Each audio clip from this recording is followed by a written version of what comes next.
Hi friends, welcome to మన చందమామ కథలు. ఈరోజు మరొక జానపద కథతో నేను మీ ముందుకు వచ్చాను. జానపద కథ అంటే తెలుసు కదా, ఫోక్ టేల్. ఇది చైనా నుంచి వచ్చిన జానపద కథ. సో చూసేద్దామా అదేమిటో. కథ పేరు తాబేలు చిప్ప. తాబేలు బాడీ ఒక చిప్పతో కప్పబడి ఉంటుంది కదా, ఆ చిప్ప గురించిన స్టోరీ ఇది. సో చూసేద్దామా ఈ ఇంట్రెస్టింగ్ స్టోరీ ఏమిటో. అనగనగనగనగా 500 ఏళ్ల క్రితం సూచౌ నగరం నుంచి పడమటి ద్వారం సమీపంలో వెన్ షీ అనేవాడు ఉండేవాడు. అతను అపారమైన తెలివితేటలు గలవాడు.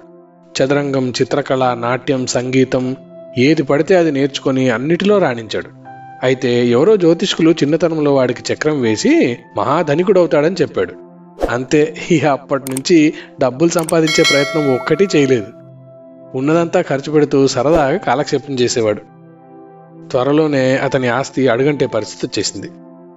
ఈలోపుగా అతని తోటి వాళ్లంతా వర్తకం చేసి తమ ఆస్తుల్ని 2 3 చేసుకున్నారు.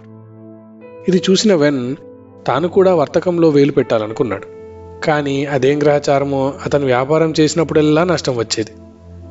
ఒకనాడు 40 మంది వర్తకులు కలిసి ఒక ఓడ చేసుకుని సముద్రాల మీద బయలుదేరబోతున్నట్టు వెన్ విన్నాడు.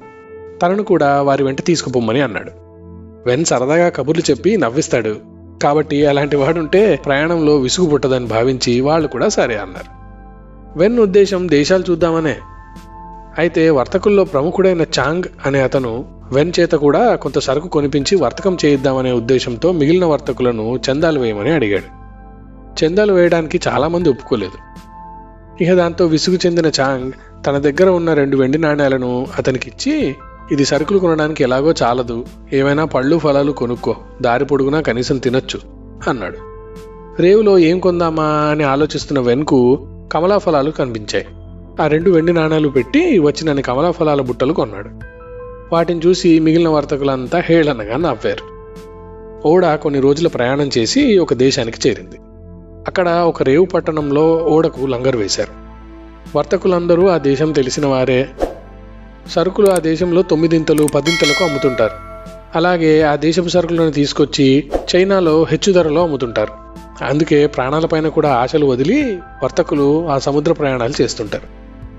వర్తకులందరూ తమ సరుకులతో సహా దిగి పట్నంలోకి ప్రవేశించారు.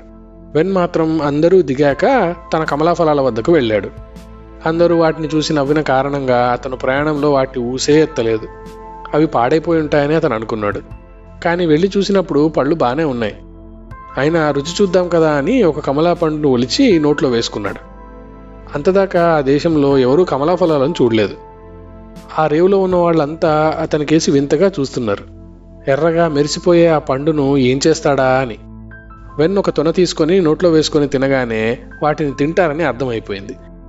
ఆ గుంపులోంచి ఒకడు ఒక బరువైన వెండి నాణ్యాన్ని తీసుకొచ్చి ఆ పండివ్వమంటూ సైగ చేశాడు. ఆ పెద్ద వెండి నాణ్యాన్ని తీసుకుని వెన్ ఒక కమలాఫలాన్ని అతనికిచ్చాడు. అతను వెంటనే ఆ కమలాఫలాన్ని ఎలా తినాలో తెలియక సకానికి విరిచి అలా నోట్లో వేసేసుకున్నాడు. మొత్తం గుజ్జుతో సహా నమిలి మింగేశాడు. వాడికి దాని రుచి అద్భుతంగా అనిపించింది. వాడు వెన్కు మరో 10 నాణ్యాలు ఇచ్చి 10 పళ్ళు పట్టుకుపోయాడు. ఆ తరువాత కమలాలను కొనడానికి జనం ఎగబడ్డారు. వెన్ కమలాల్లో సకానికి పైగా అమ్ముడుపోయాయి. ఇదంతా చూస్తూ వెన్ తన కమలాపళ్ళ ధరను 2 చేశాడు. ఈ లోపల మిగిలిన వర్తకులు తిరిగి వచ్చి వెన్ చేసిన వ్యాపారం గురించి విని, చాలా అదృష్టవంతుడివి, నీ సరుకులన్నీ అమ్ముడుపోయాయి. ఇక్కడి వస్తువులు కొనుక్కొని చైనాకి తీసుకెళ్లి అమ్మావంటే ఎంతో సొమ్ము చేసుకోవచ్చు అన్నారు. కానీ వెన్ మాత్రం తనకు పట్టాల్సిన అదృష్టం ఎలాగో పడుతుంది కదా అని తాను సంపాదించుకున్న వెండితో తృప్తిపడ్డాడు. వర్తకులందరూ తెచ్చిన సరుకులు మార్చడానికి 15 రోజుల సమయం పట్టింది. ఆ తరువాత వారు ఓడలోకెక్కి మళ్లీ ప్రయాణం సాగించారు. కొద్ది రోజుల అనంతరం సముద్రంలో బలమైన తుఫాన్లు గాలు వీచి ఓడ కొట్టుకుపోసాగింది. చివరకు వర్తకులు ఒక నిర్జన ద్వీపానికి చేరారు. గాలి తగ్గాకే బయలుదేరదామని ఓడను అక్కడే లంగరు వేశారు. వెన్ ఆ దీవిని చూద్దాం కదా అని బయలుదేరాడు. నిర్జనమైన దీవిలో ప్రమాదం ఉంటుంది అని అందరూ నిరుత్సాహపరిచారు. అయినా సరే అవన్నీ పట్టించుకోకుండా ఒంటరిగా బయలుదేరాడు వెన్. దీవి మధ్యలో ఒక పెద్ద కొండ మీద పెరిగే ఆ పిచ్చి చెట్లు లతల సహాయంతో పాకుతూ వెన్ ఆ గుట్ట మీదికి వెళ్ళాడు. అతడు అక్కడి నుంచి చూస్తే నలువైపులా సముద్రం కనిపించింది. ఎంతో అద్భుతంగా ఉంది ఆ దృశ్యం. అతను అలా చూస్తూ కాసేపు అక్కడ ఉండిపోయాడు.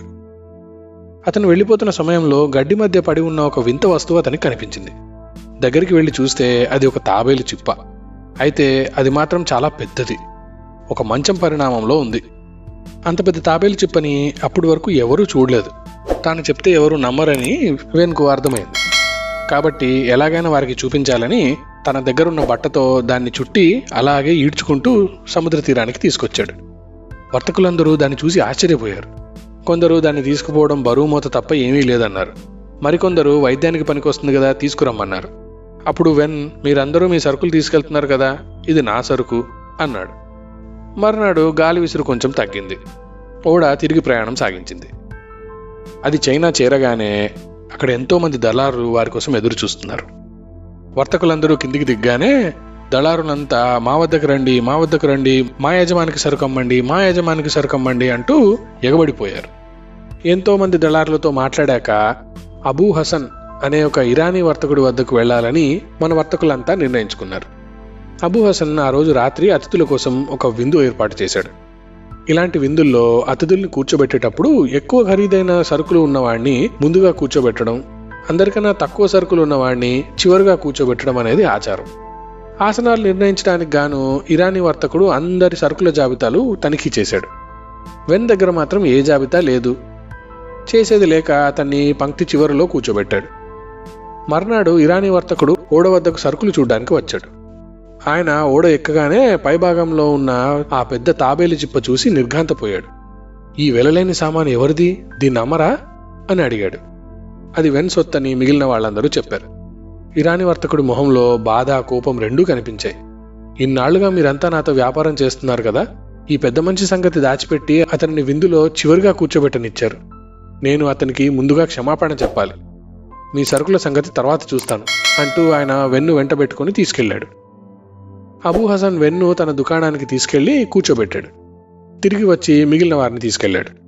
తరువాత అతను అందరి ఎదుట వెన్తో ఇలా అన్నాడు, ఆ తాబేలు చిప్ప అమ్మరా? వెన్ తెలివిలేనివాడేం కాదు, మంచి ధర వస్తే అమ్మడానికే అన్నాడు.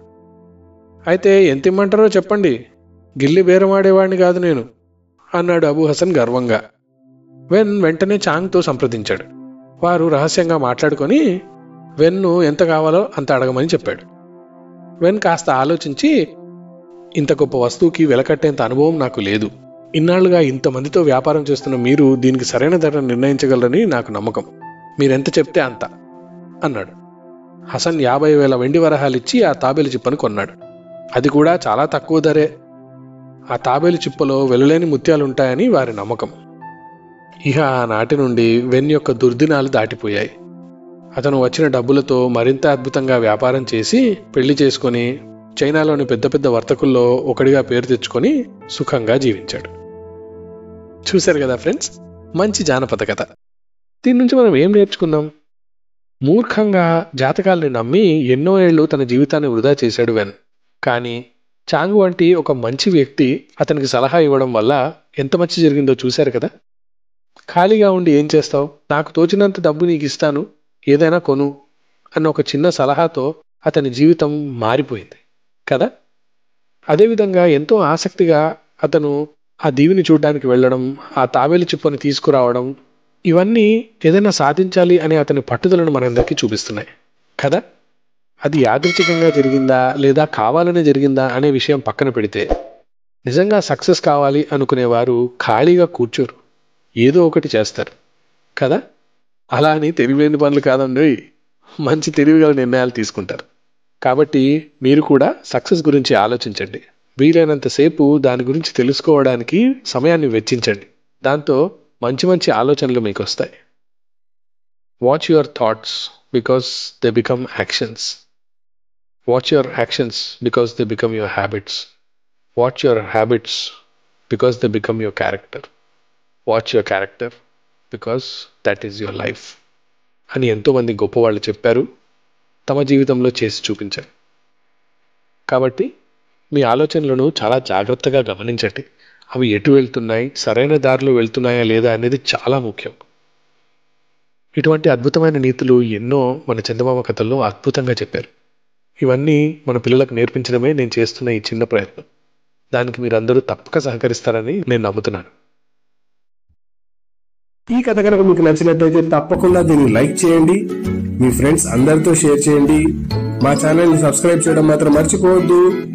మీ అద్భుతమైన కామెంట్స్ ని నాకు తెలపండి. దాంతో కొత్త కథలను మీ ముందుకు తీసుకొచ్చేటప్పుడు ఎటువంటి కథలను తీసుకురావాలనేది నాకు తెలుస్తుంది. ఆ పక్కనే ఉన్న గంట సింబల్ ని కొట్టండి. దాంతో కొత్త కథల నోటిఫికేషన్స్ అన్ని మీ యూట్యూబ్ యాప్ కి వచ్చి చేరతాయి. వచ్చే వారం మరొక అద్భుతమైన కథతో మళ్ళీ మీ ముందుకు వస్తాను. అంతవరకు సెలవు. బాయ్.